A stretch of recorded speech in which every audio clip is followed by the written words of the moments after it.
everybody. I'm Jonathan Randall, and welcome to another episode of How You Like Me Now. I hope everybody's doing well, having a great summer, and staying cool out there. It has been scorching in New York the last couple days.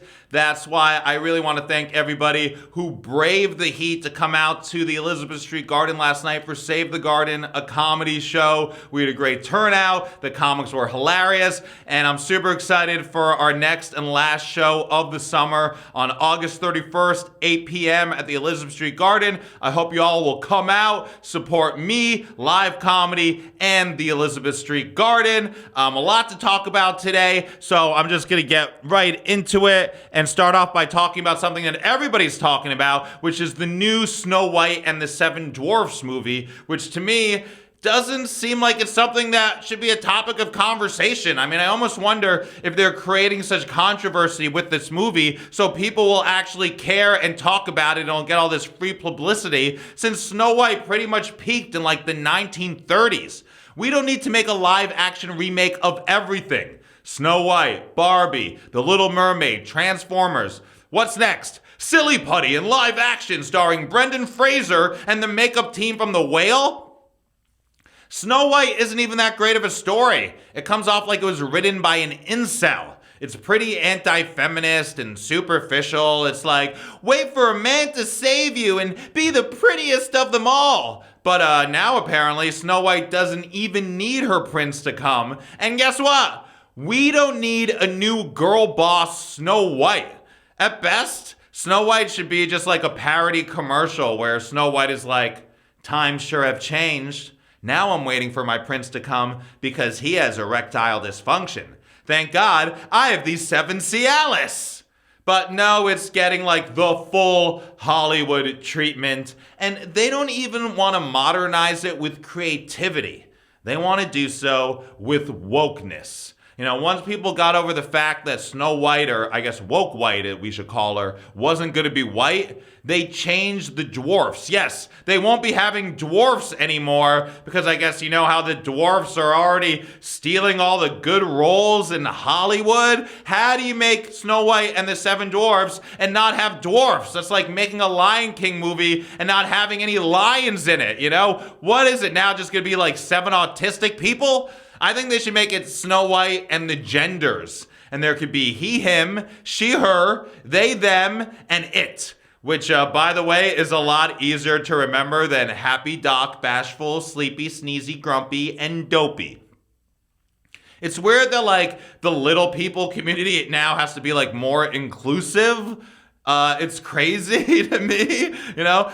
They shouldn't have to be more inclusive. People should be more inclusive of them. I feel like they should have one of the roller coaster, like, height systems. You know, you have to be this tall to ride the ride, but they should be like, if you're this tall, then you can't be included. You know, this is like one of the few things dwarfs have. I hate to see how they're going to change, like, elves this coming Christmas. Anyways, I won't be seeing this movie, and I suggest you don't either.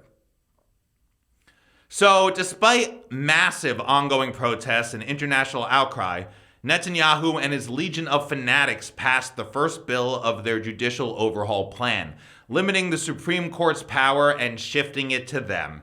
And guess how these religious zealots that make up corrupt Netanyahu's coalition are doing it? By getting rid of reason. Yeah, reason. Horrible reason. I'm surprised they're not being like, oh, well, you know how anti-Semitic reason is. But it actually makes sense, since the initiators of the judicial overhaul are extremists, like Bezalel Smotrich and Itamar Ben-Gvir, who aren't motivated by logic and reason, but by bigotry and religious fanaticism. They don't want judges to consider the reasonableness of the administrative decisions made by them and their wacko coalition. Because, as is plain to see, they are extremely unreasonable people.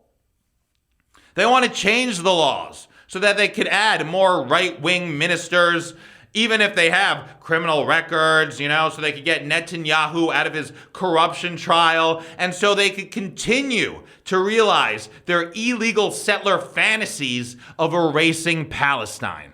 So it's really easy to feel powerless when it comes to the dehumanization of the Palestinian people. There are so many forces actively trying to displace Palestinians from their homes while trying to convince the world that the Palestinians are the ones preventing peace. Settler expansion and violence are swept under the rug, while any act of Palestinian resistance is terrorism that threatens not only all Jews, but anyone that values Western culture and wants to save it from Islam. Ooh. But there are things we can do. One is boycott Puma. I've talked about this before, but I think it's worth talking about again since football, soccer is so extremely popular and the Women's World Cup is going on right now. So, why should you boycott Puma? Well, Puma is a multinational corporation and the third largest sportswear manufacturer in the world. It's also the #1 sponsor of the Israeli Football Association, which operates in illegal Israeli settlements. These settlements exist on land stolen from Palestinians. Now, according to international law, when Israeli settlements forcibly displace Palestinians, steal their natural resources, and restrict their movement, they are committing war crimes. Yet, Puma continues to be the only international sponsor of the IFA. Now, Puma is a German company, so they may think that they're making up for the fact that their founder was a Nazi, but what they are really doing is giving legitimacy to Israel's illegal settlements and supporting their ongoing violations of Palestinian human rights, which totally deserves a red flag. That's why I am boycotting Puma, and I encourage you to do the same. There is no fair play on stolen land. Don't buy or wear Puma products. You can join over 138,000 people in signing the petition for Puma to cease operating in illegally occupied Palestinian territory. I will put the link to sign the petition in the description. So, another action you can take against the Israeli settler movement that continues to expel Palestinians from their generational homes and forces them to live with restricted movement with separate rules and rights solely based on their ethnicity is to join the Not on Our Dime End New York Funding of Israeli Settler Violence campaign. This campaign aims to pass legislation that will stop New York organizations from masquerading as charities and sending hundreds of millions of tax-exempt dollars to settler organizations to ethnically cleanse Palestine. This legislation will end the charitable funding of human rights violations. New York-based organizations like the Central Fund of Israel, Friends of I.R. David, the American Friends of Ataret Kohanim need to be recognized for what they are, which is organizations who use their tax-exempt nonprofit status to fund the dispossession of Palestinian land. Check out notonourdime.com and write the New York representatives demanding that they co-sponsor the Not on Our Dime, Ending New York Funding of Israeli Settler Violence Act. I'll put the links in the description as well.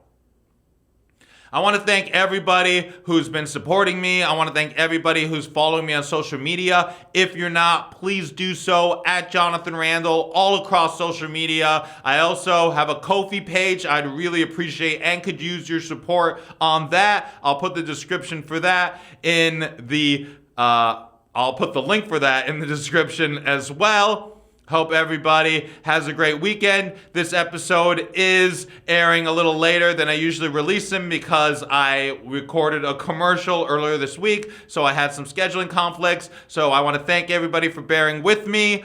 Again, I'm Jonathan Randall. How you like me now?